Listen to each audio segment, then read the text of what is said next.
স্বামীক শুৱাই থোৱা কফিনটোলৈ ৰ লাগি চাই ৰৈছে পত্নীয়ে। এবাৰ তেওঁ চুপি সাৱটি ধৰিছে স্বামীক শুৱাই থোৱা সেই কফিনটোকে।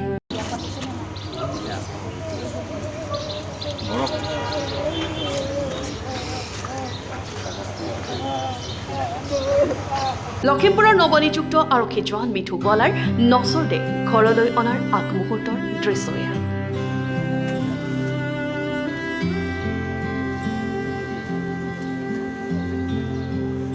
আৰক্ষীয়ে সন্মানৰে শ্ৰদ্ধাঞ্জলি জনাই এনেদৰে ঘৰলৈ লৈ আনিলে মিঠুৰ নচৰ দে।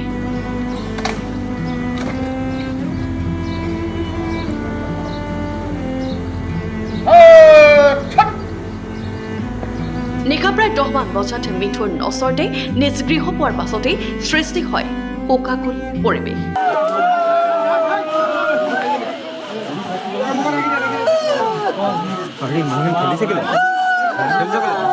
অঞ্চলটোৰ সকলোৰে অতি মৰমৰ যুৱক আছিল মিঠু।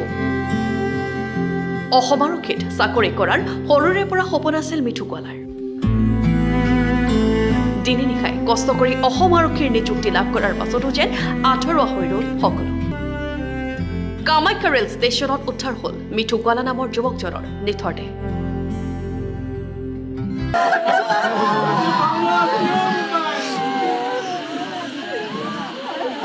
পিতৃ ঢুকোৱাৰ পাছতেই পত্নীক মাতৃৰ সাহস হিচাপে এৰি চিৰদিনৰ বাবে গুচি গ'লকৈ মিঠু।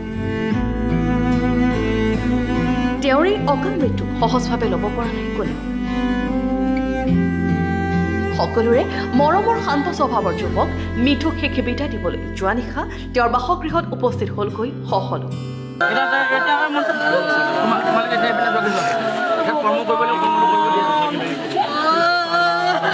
মিঠুৰ এই ৰহস্যজনক মৃত্যুক এতিয়া ম্ৰিয়মান অঞ্চলটোৰ ৰাইজ।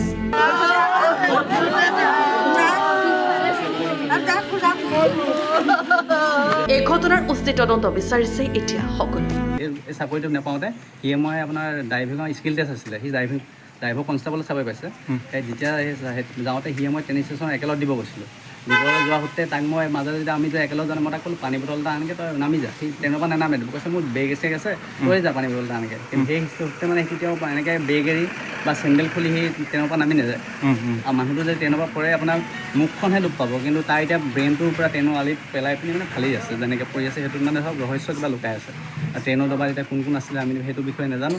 এতিয়া তেখেতে ভালকৈ তদন্ত কেমেৰা থাকেতো এতিয়া যে ভালকৈ তদন্ত হয় চিটি ফুটেজ চাই তেতিয়া বস্তুটো গম পাব সি তাক কোনোবাই পেলাইছে না সি নিজে পৰিছে, তেতিয়া ভালকৈ সঠিক তদন্ত তেতিয়া আমি গম পাম। তাৰ চৰকাৰলৈ আমাৰ সেইটো আহ্বান থাকে। Bureau report Lakhimpur.